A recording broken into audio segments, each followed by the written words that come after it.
Are you somebody who is slow to take action and could use a bit of fire to get you going? Or are you somebody who moves forward without thinking and could benefit from being a bit more cautious or methodical? If so, stay tuned and learn how to relate to the Knight of Pentacles when it shows up in a reading. Hi everybody, I'm Sue Ellen Clayton. Welcome to my channel where we are learning the tarot deck one card at a time. Today's card is the Knight of Pentacles. Most people find the court cards to be the most challenging part of the tarot deck, and I will do my best to demystify it here. I will be using the Rider-Waite tarot deck. You'll find a link to the deck below, as well as to the many books that I used for my research. So let's get started.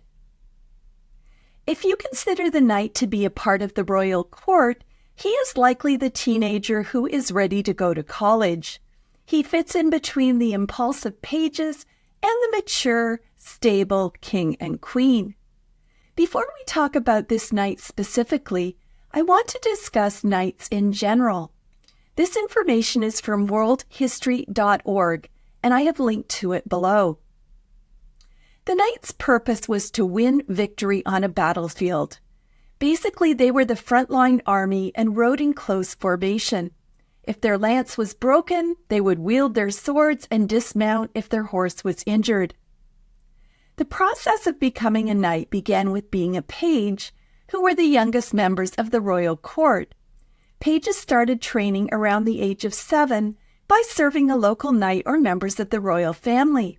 Their jobs included running messages, serving, cleaning clothing and weapons, and learning the basics of combat. The next step was to become a squire, which is a knight in training, and this started about the age of 14. Their jobs included learning weaponry and horsemanship, as well as taking care of a full knight. Squires would clean a knight's weapon, polish his armor, look after his horses, and help him dress for battle. They also learned skills such as hunting and falconry, and they learned about music, dance, how to speak in Latin and French, and how to have good manners.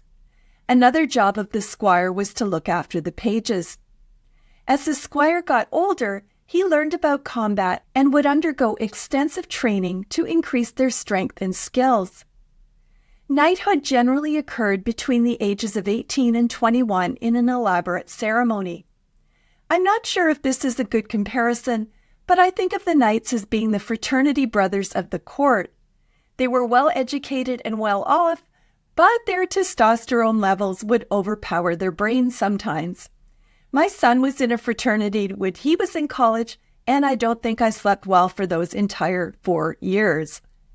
As you can see on the screen, knights are all on horseback. They have lots of energy and are always going places, generally considered to be a quest. They are strong, smart, and often a bit reckless. They are more mature than pages, but still have a lot of growing up to do, so they are finding their way in the world. Like teenagers, their moods can change rapidly, but they continue to move forward. One of the reasons that court cards are challenging is that they can represent 3 things. The first is a person. As I mentioned, a knight is traditionally considered to be a male in his late teens through 20s. Depending on your age, a knight could represent a romantic partner, your child or sibling, a neighbor, or someone you work with.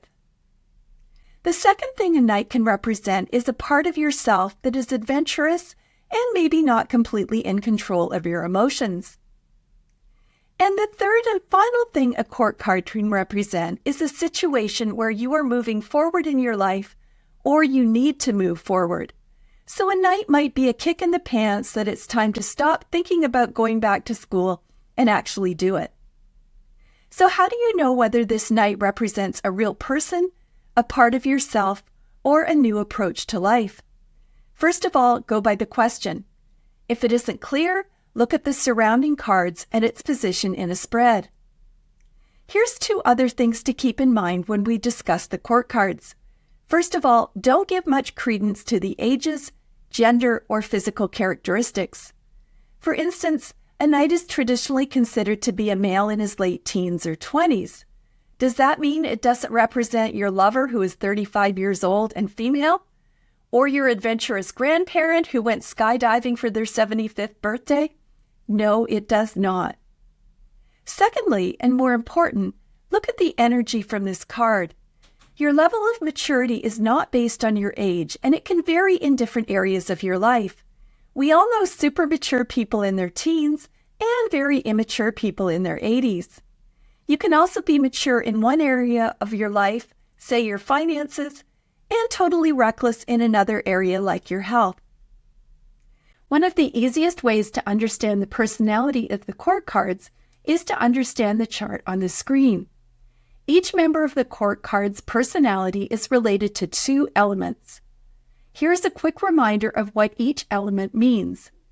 Pentacles are connected to the element of earth. It's all about things in the material world, such as our bodies, homes, nature, or how we earn our living. These people are very stable. They work hard and enjoy traditions. Wands is connected to the element of fire. These people tend to be feisty, confident, enthusiastic, adventurous, extroverted, passionate, flashy, and high energy. These people make good athletes and good salespeople. Cups are connected to the element of water. This card is all about emotions. Cups people are gentle, loving, sensitive, nurturing, and feel things deeply. These people make good healers and social workers. Swords is connected to the element of air. Swords is all about communicating and expressing ourselves. This includes our thoughts about ourselves as well as our thoughts about the world around us. This encompasses intelligence, knowledge, truth, mental clarity, and our sense of right and wrong. These people make good lawyers and writers. Each of the court cards is made up of 2 elements. The first element is related to their rank. On the column down the left, you can see that all pages are related to earth. All knights are related to fire, all queens are related to water, and all kings are related to air. Each member of the court card also has a suit, and along the top of the chart you can see the 4 suits. Pentacles are related to earth, wands are related to fire, cups are related to water, and swords are related to air. As you can see on the chart, the Knight of Pentacles is a combination of fire energy and earth energy. The rank of all the knights connects to fire, which makes sense because they are the most active of the court cards. The Knight of Pentacles is also connected to the suit of Pentacles, which is the element of earth. The earth element will tone down the knight's fiery nature. Or, said another way, the fire element will help energize the slow-moving earth energy and encourage the Knight of Pentacles to move a little more quickly. In the Knight of Pentacles, we see a knight on a sturdy black horse.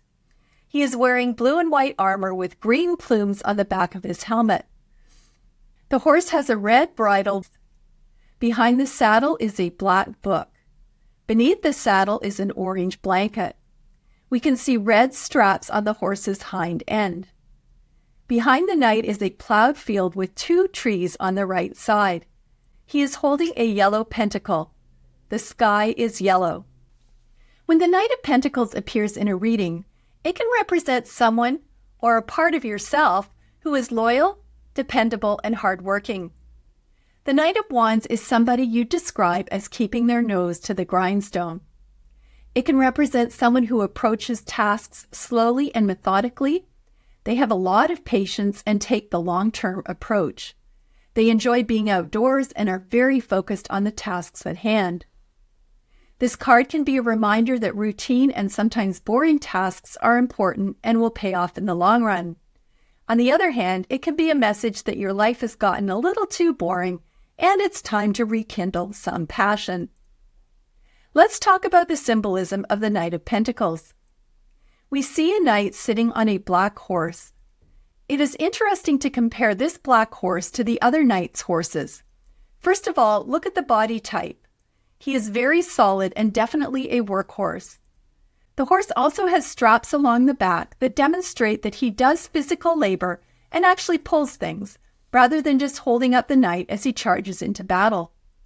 Black is the color of protection. Unlike the other knights whose horses are taking them somewhere, this knight's horse is taking care of him. The fact that the horse is standing still also shows their connection to the earth. Pam Richards, in her book Understanding Tarot, makes a few other observations about the Knight of Pentacles horse. The blanket under the saddle is actually for the horse, which shows that this knight values his horse's needs and comfort as much as his own. It is not a horse from the stable, but actually a pet or companion, and he is treating it with the same care that he would treat a family member. Pam Richards also points out that his clothing differs from his fellow knights. His tunic is simple and practical. The earth color links to the earth, to the practical, and to the fact that he is hands-on and dedicated. His red belt represents the joining of his creative mind and grounding energy, giving passion to all he does. The horse's red bridle and his harness show his passion. However, Pam points out that he is not battling for love, ideas, or intellect. He is battling for a secure future. Pam also points out that along the harness are 8 red pentagrams, as opposed to pentacles, bringing magic to this card, a sign of creation that is made possible by a harnessed mind. It can also refer to the apprentice in the 8 of Pentacles, someone working hard to make things perfect. He is wearing blue and white armor that represents spirituality and purity. He has green plumes on the back of his helmet, which is also a color of nature. We also see green foliage on the front of the horse's bridle. Liz Dean, in her book The Ultimate Guide to Tarot, notes that these resemble oak leaves and the idiom, "From acorns great oaks come." This gives us the meaning of investment in the future, a concept supported by the fields of rich terracotta soil, which show that the time is right for sowing, and we might even imagine planting his coin in the furrows and waiting for the money to grow. Behind the saddle is a black book, and under the saddle we see an orange saddle blanket. Liz Dean also points out, and I quote, "He is fully prepared for his journey. The blanket under the saddle shows that he has equipped his horse for the discomfort of a long day's ride." Behind the saddle is a black book. He brought something to read and perhaps a notebook to record his progress, unquote. Behind him is a plowed field. This shows that he is hardworking and practical as he's getting ready for the harvest. There are 2 trees on the right side. Pam Richards believes that these represent the duality of thoughts and feelings. Because they are at the back of the field, it shows that he has learned what he needs to and is now focused enough to have a balanced view of the situation. The sky is yellow and the same color as the pentacle. Normally, yellow skies represent vitality, optimism, and hope. In this case, I think it also represents abundance, as he is surrounded by the same gold color as the pentacle. When the Knight of Pentacles appears in an upright position in a reading, it can represent someone or a part of yourself who is loyal, dependable, and hardworking. He might even be a workaholic. This card is about taking a long-term approach. The Knight of Pentacles is not interested in hacks or shortcuts. He works hard and consistently to reach a goal and finish what he starts. He doesn't need to be inspired or passionate to do his work. He knows that boring tasks are important and will pay off in the long run when applied to your jobs, investments, property, health, and loved ones. The Knight of Pentacles does not get emotionally involved. He stays detached and focuses on his work. Look at how he's portrayed in this card. He's completely focused on the pentacle and surrounded by fields that he's plowed. Both of these signify his work. He's not getting distracted or charging off in the distance. He's content with what he has. This card is also about standing your ground. He is not moving. He knows what he wants and is not going to be persuaded otherwise. This is the kind of person who would stand up to bullies and protect his property from unsavory characters. He likes things to be calm and organized. This is not a knight who leaves his armor in a heap on the living room floor and then picks a fight with his wife because he doesn't like what's for dinner. Everything has a place in his home. If there's something he wants to discuss, he will think about it carefully and talk it through calmly. The Knight of Pentacles does have a spirit of adventure, but it is tempered by practicality. He's not going to fly off to Costa Rica on a whim. He'll research the country, Make sure he has a prescription to prevent malaria. Pack lots of sunscreen and insect repellent. Plan his itinerary. Find a reputable pet sitter to make sure his horse is cared for in his absence, and save for the trip so he doesn't go into debt. This card can mean that some kind of project or adventure is coming into your life. Here's an example of the upright King of Pentacles from my life, and it is about liking things to be calm and organized. I can relate to the Knight of Pentacles in many ways, except that he is motivated by a quest for security, and I'm motivated by avoiding anxiety. So it's the same result, but for a different reason. I am not somebody to ever wing it, but this is especially true when I travel. Usually I travel alone, and it's to some kind of business conference, a quilt show, or to visit my family in Canada.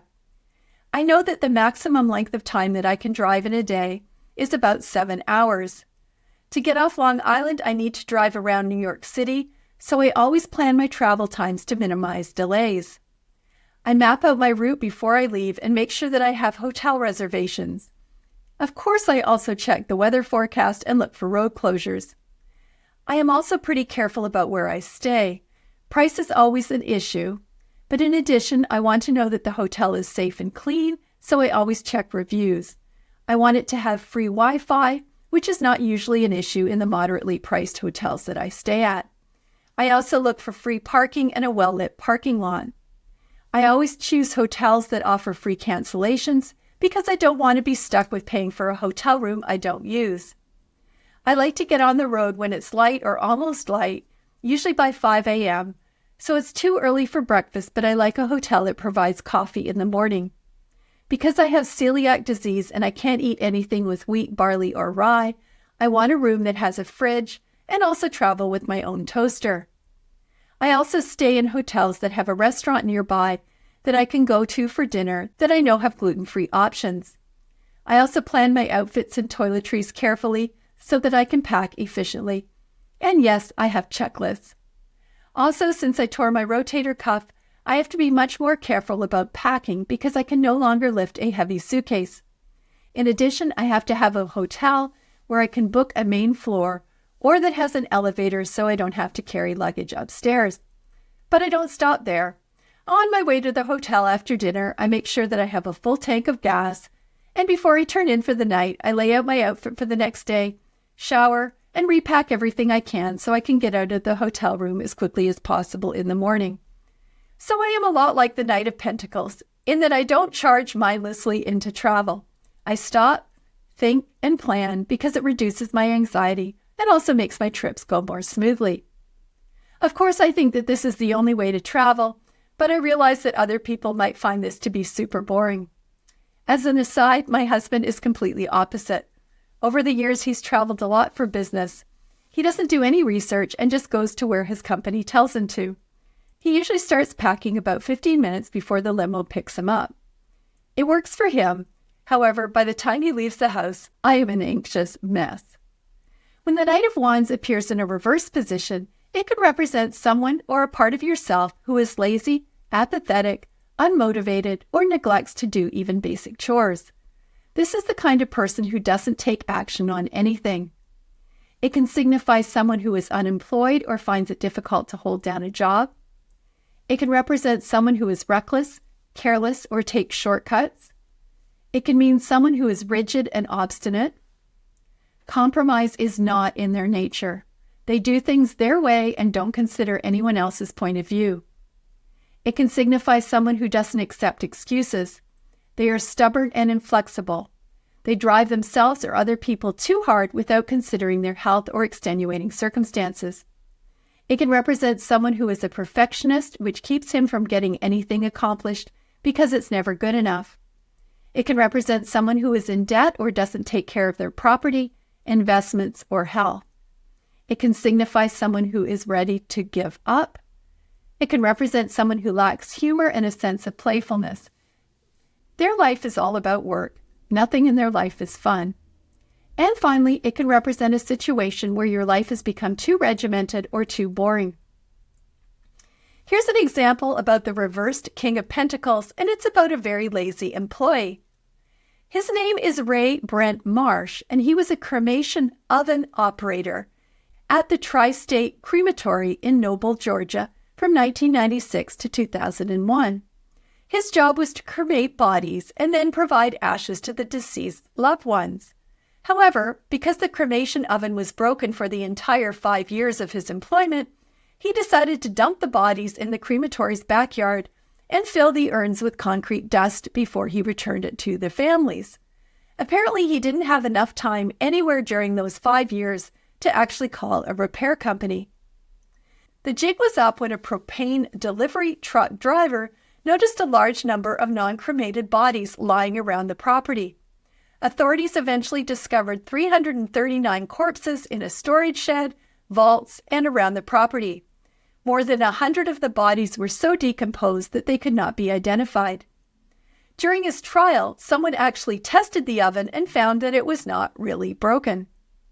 Mr. Marsh was charged with 787 criminal counts, including abusing a corpse, and sentenced to 8,000 years in prison, although he only served 12 years. I put 2 links in the description where you can read more about this case and some other extremely lazy employees. Here are some questions to help you connect with the Knight of Pentacles. Number 1, are you somebody who takes the long view, or are you happy to take shortcuts? Number 2, are you able to work even when you're not passionate or motivated? Number 3, do you tend to be a workaholic? Do you expect everyone around you to work equally hard, even if it is detrimental to their lives? Number 4, do you take other people's viewpoints into consideration, or are you a my way or the highway kind of person? Number 5, are you somebody who plans carefully, or do you prefer to be more spontaneous? And finally, number 6, do you make time for fun in your life, or is it all work and no play?